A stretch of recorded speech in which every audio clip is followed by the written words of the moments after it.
Hello दोस्तों, मैं विक्रांत आपका आपके YouTube channel study with Vikrant में स्वागत करता हूं। दोस्तों, आज हम देखेंगे गुप्त साम्राज्य।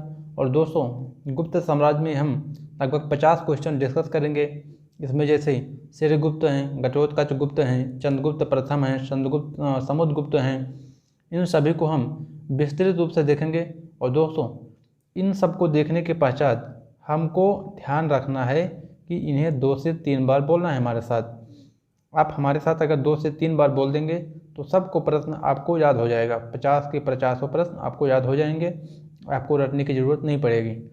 तो जो क्वेश्चन हमने यहाँ पर लिया है, सभी क्वेश्चन इम्पोर्टेंट क्वेश्चन है और कई बार परीक्षाओं में पूछे जाते रहे हैं, उन्हें ही हमने लिया है। तो इसलिए आपको सब प्रश्न आपको ध्यान में रखकर याद करना है, देखना है।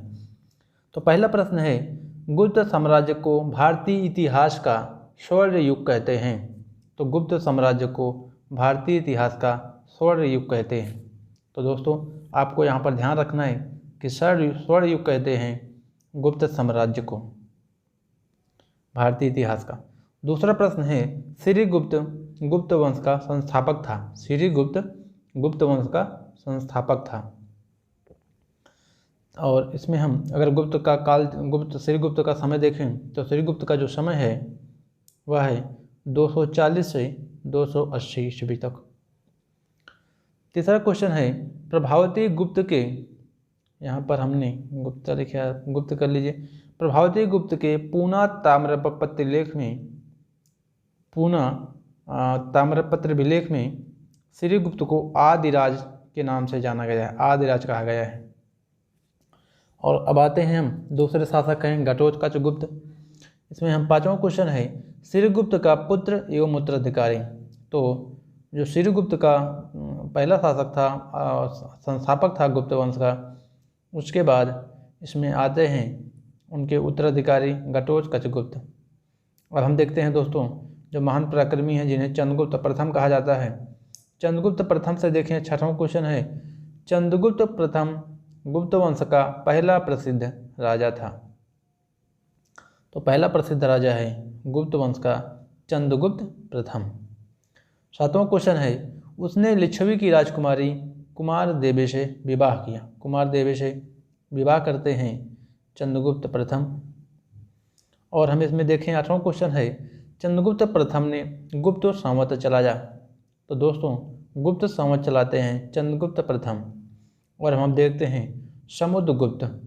और दोस्तों, अगर हम चंद्रगुप्त का समय देखें तो चंद्रगुप्त का जो समय है वह है 319 ईस्वी से लेकर 334 ईस्वी। तो 319 से लेकर के 334 ईस्वी तक चंद्रगुप्त प्रथम शासक रहते हैं। इनके इसके बाद आते हैं नेक्स्ट जो राजा हैं समुद्रगुप्त।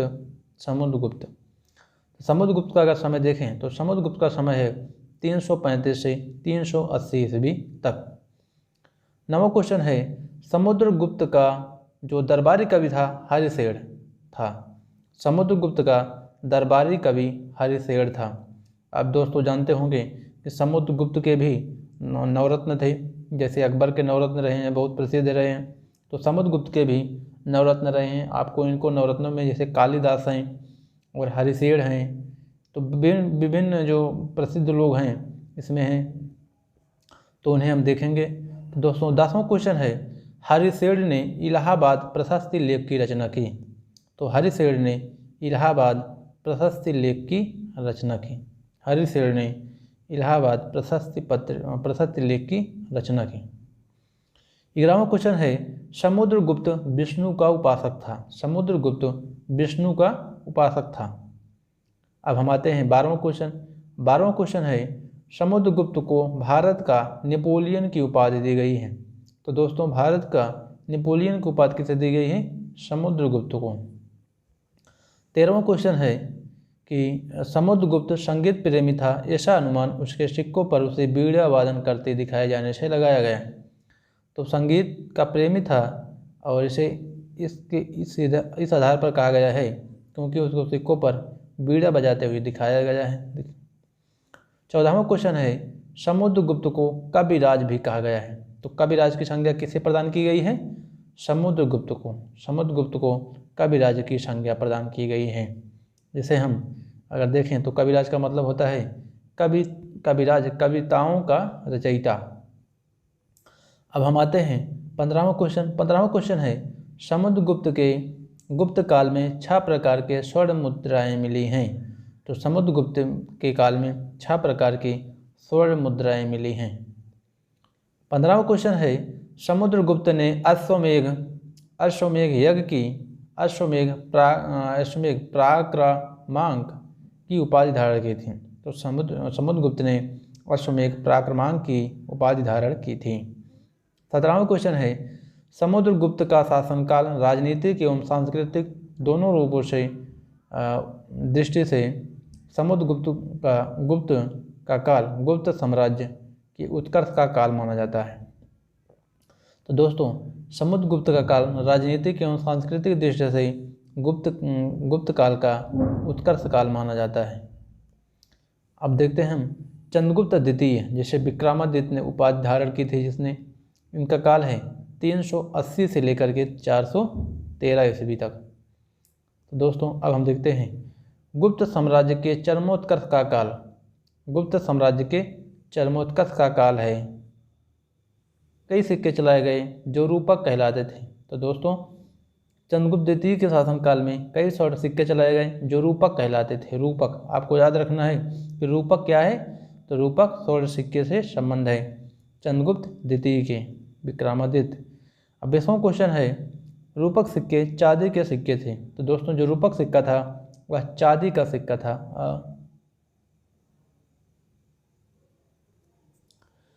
तो रूपक सिक्के चांदी के सिक्के कैसे हो सकते हैं? यहाँ पर हमने गलती से टाइप कर दिया है, इसलिए आप इसे स्वर्ण सिक्के मिटा दीजिए। चांदी के सिक्के चलाए गए, तो जो सिक्के थे रूपक कहलाते थे वह चांदी के सिक्के थे, ना कि स्वर्ण के सिक्के थे।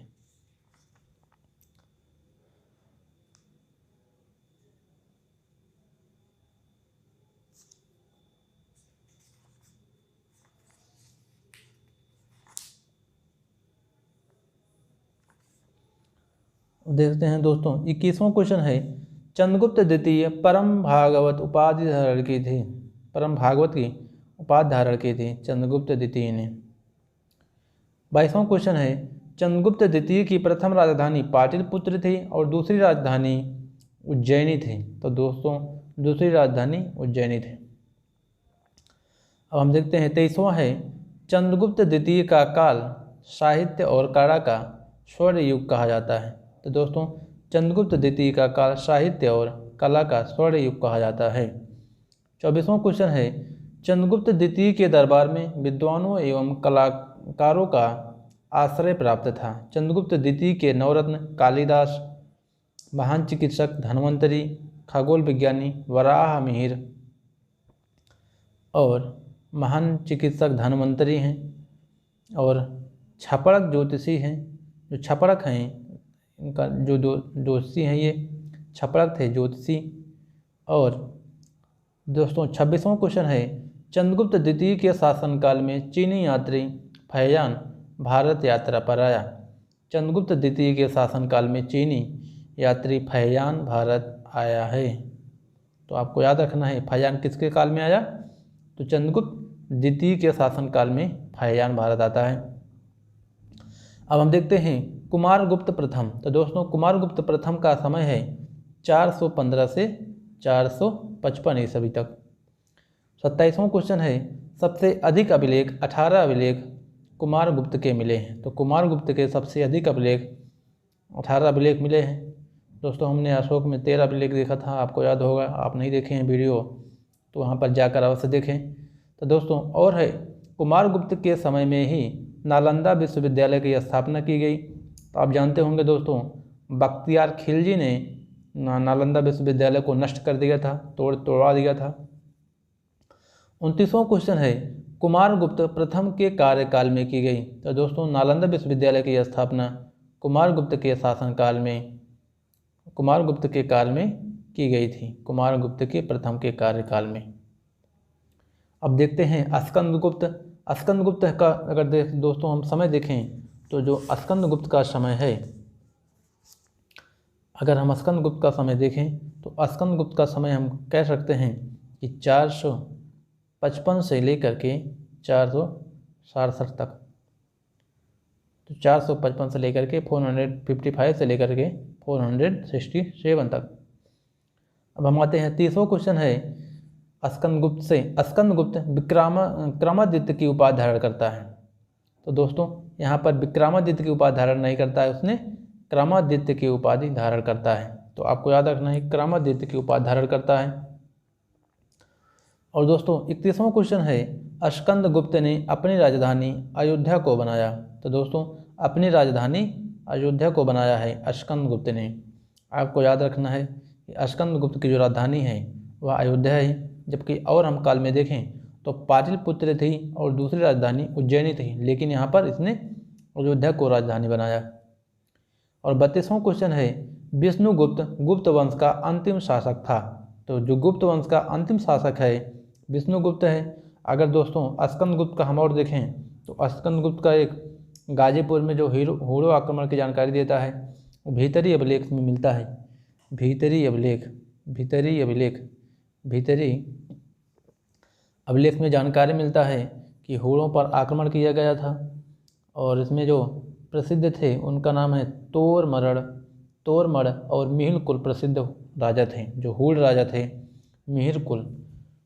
और हम देखते हैं अब नेक्स्ट क्वेश्चन 33वां क्वेश्चन है गुप्त काल में जो सिक्के जारी किए गए उन्हें दिनार कहते हैं।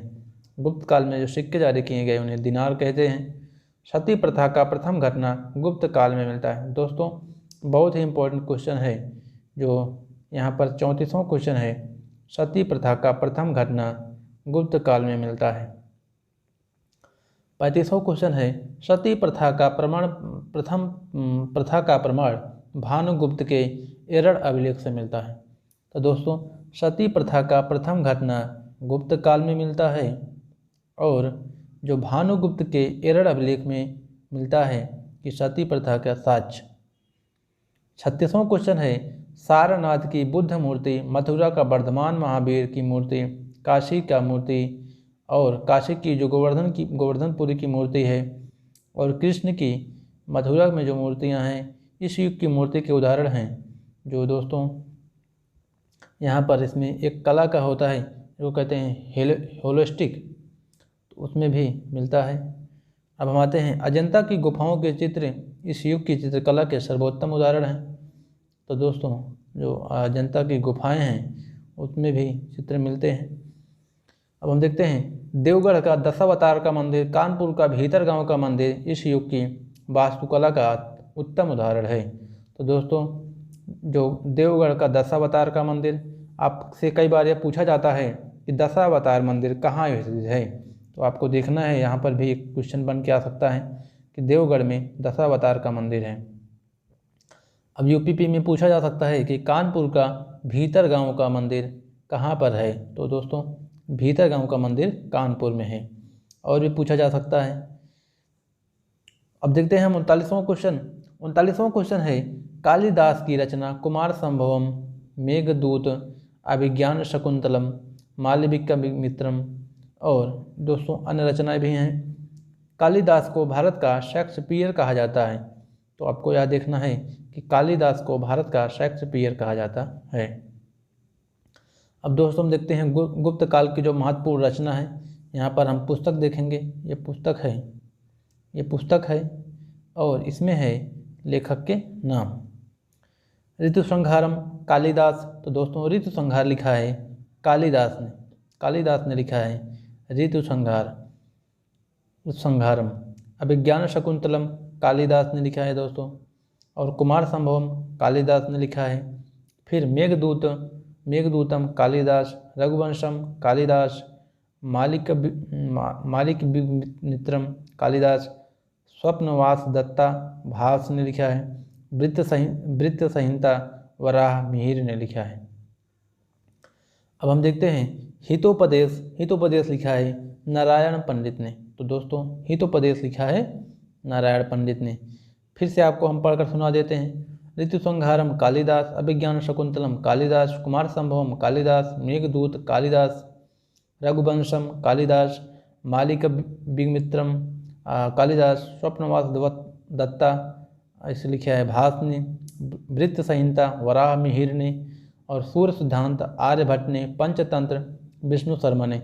दोस्तों पंचतंत्र को भी आप याद रखेंगे अवश्य ही। पंचतंत्र लिखा है विष्णु शर्मा ने, हितोपदेश नारायण पंडित ने। अब दोस्तों अभिज्ञान शकुंतलम में राजा दुष्यंत और शकुंतला के प्रेम की कथा चित्रित है, जिनका नाम भरत, जिनका पुत्र भरत नामी राजा हुआ। तो दोस्तों कई बार पूछा जाता है कि अभिज्ञान शकुंतलम में किस चीज़ के बारे में बताया गया है। तो अभिज्ञान शकुंतलम में राजा दुष्यंत और शकुंतला के प्रेम की कथा बताई गई है। अब गुप्त काल के लिखे नाटक के बारे में दो बातें दोस्तों लिखनी है। जैसे इस काल में सभी नाटक हास्यास्पद हैं, मतलब खुशी से लिखे गए हैं, मतलब खुशी पर लिखे गए हैं, जिसमें दुखी का कोई साक्ष्य नहीं है। दूसरा यही है, इस नाटक में कोई दुख पर नहीं है, मतलब खुशी खुशी बातों पर ही लिखी गई है, दुख के बारे में कोई नहीं है, ऐसा कोई बात नहीं है। 41वां क्वेश्चन है, गुप्त युग में विज्ञान, गणित, रसायन विज्ञान, चिकित्सा आदि सब की बहुत उन्नति हुई। दोस्तों यह जनरल प्रश्न है कि इसमें सब उन्नति होती है, इसे हम देख सकते हैं। और दोस्तों इम्पॉर्टेंट क्वेश्चन है 42वां क्वेश्चन है, शून्य का आविष्कार इसी युग में हुआ। तो शून्य का आविष्कार इस युग में हुआ। 43वां क्वेश्चन है, आर्यभट्ट इस युग के प्रख्यात गणितज्ञ एवं खगोल शास्त्री थे। आर्यभट्ट इस युग के प्रख्यात गणितज्ञ एवं खगोल शास्त्री थे। 44वां क्वेश्चन है, आर्यभट्टियम एवं सूर्य सिद्धांत नामक ग्रंथ लिखे। तो दोस्तों आर्यभट्टियम एवं सूर्य नामक सिद्धांत जो ग्रंथ लिखे उन्होंने लिखा है, आर्यभट्ट ने लिखा। आर्यभट्ट ने त्रिभुज के क्षेत्रफल जानने का नियम बताया। तो दोस्तों त्रिभुज के क्षेत्रफल निकालने का नियम आर्यभट्ट ने बनाया। आप जानते रहिए, इसे भी इम्पोर्टेंट है, जानने के लिए आपको ज़रूरी है। परीक्षाओं में भले न पूछा जाए, लेकिन दोस्तों शून्य का तो पूछा भी गया, अगर शून्य का आविष्कार किसने किया है। 46वां क्वेश्चन है, इसके पश्चात गणित का त्रिकोणमिति का जन्म हुआ। त्रिकोणमिति का जन्म त्रिभुज के क्षेत्रफल जानने के नियम के बाद हुआ। 47वां क्वेश्चन है, सूर्य सिद्धांतों ने सिद्ध किया कि पृथ्वी अपनी धुरी पर सूर्य के चारों ओर परिक्रमा करती है। तो पृथ्वी अपनी धुरी पर सूर्य के चारों ओर परिक्रमा करती है। इसे 5वीं ईस्वी में ही हमारे देश के जो महान लेखक थे उन्होंने बता दिया था। 48वां क्वेश्चन है, धन्वंतरि एवं सुश्रुत इस युग के प्रमुख वैद्य थे। दोस्तों धन्वंतरि एवं सुश्रुत प्रमुख वैद्य थे। और दोस्तों इसके पहले हमने देखा था चरक वैद्य थे, उनके बारे में चरक संहिता जो उन्होंने पुस्तक लिखी है, हम कल देखे थे इसे। आप अगर वो वीडियो नहीं देखे हैं तो ज़रूर जाकर देखें। 49वां क्वेश्चन है, धन्वंतरि ने रसायन चिकित्सा नामक पुस्तक लिखी। धन्वंतरि ने पुस्तक लिखी रस चिकित्सा। 50वां क्वेश्चन है, धन्वंतरि को आयुर्वेद का पिता कहा जाता है। तो दोस्तों आयुर्वेद का पिता कहा जाता है धन्वंतरि को। 50वां क्वेश्चन है, धन्वंतरि ने आयुर्वेद का ग्रंथ अष्टांग हृदय लिखा। अष्टांग हृदय किसने लिखा? तो धन्वंतरि ने लिखा है। 52वां क्वेश्चन है, शतरंज का खेल भारत में गुप्त काल के दौरान हुआ। तो दोस्तों जो शतरंज का जन्म हुआ है वह गुप्त काल में हुआ है। 53वां क्वेश्चन है, गुप्त शासकों की राज्य की भाषा संस्कृत थी। तो संस्कृत थी गुप्त काल के राज्यों की भाषा। अब दोस्तों अब हमें बताना है अभ्यास प्रश्न में कि सिक्के पर बीड़ा बजाते हुए किसको दिखाया गया है। सिक्कों पर बीड़ा बजाते हुए किसे दिखाया गया है। बस दोस्तों आज का क्लास हम यहीं समाप्त करते हैं। हमारे चैनल को लाइक, सब्सक्राइब और शेयर करना मत भूलिए दोस्तों। धन्यवाद।